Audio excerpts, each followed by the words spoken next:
Hello everyone, welcome to my page. সেদিন একটু টুকিটাকি শপিং এবং একটু ঘোরাঘুরির জন্য দুজন মিলে বের হয়ে গিয়েছিলাম। বের হয়েই চিন্তা করছিলাম কোথায় যাওয়া যায়, যেহেতু আমার শপিংটা আমি মিরপুর 10-এ করতে চাচ্ছিলাম, তাই ভাবলাম ঘোরাঘুরিটাও সেখানে সেরে ফেলি। সো এই তো ওয়েদারের সুন্দর সুন্দর ক্লিপ নিতে নিতে আমি চলে যাচ্ছিলাম। যাওয়ার পরেই তো আমি আমার টুকিটাকি কাজটাকে শেষ করে ফেলেছি। দেন এখানে ক্যাফে 99-এ চলে এসেছি। এখানে বিভিন্ন ধরনের চা কফি পাওয়া যায়। যেহেতু ডিফারেন্ট টাইপের চা কফি পাওয়া যায়, এজন্য আমার হাজবেন্ড এখানে জলপাই টিটা ট্রাই করছিল, আর আমি একদম নর্মাল দুধ চা ট্রাই করছিলাম। সো আমাদের এই দুটো চাই যখন সার্ভ করা হয়, আমি এখানে দুধ চাটা ট্রাই করে দেখছিলাম।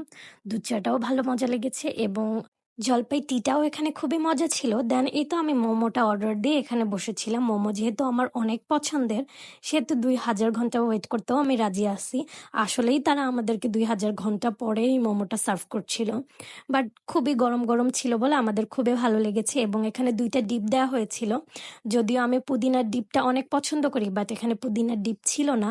বাট তাছাড়াও মোমোটা অনেক বেশি মজা ছিল, যেটা আমার খুবই ভালো লেগেছে। দেন এই তো মোমোটা ট্রাই করে নিলাম। মোমো ট্রাই করার পরে আমরা এখান থেকে এখন সরাসরি বাসায় যাব, এটাই প্ল্যান করছিলাম। দেন এই তো বাসায় আসার সময় আমরা এখানে পেঁয়াজু, সিঙ্গারা, বেগুনি সবকিছু বাসার জন্য নিয়ে বাসায় চলে আসলাম। Thank you everyone for watching my video.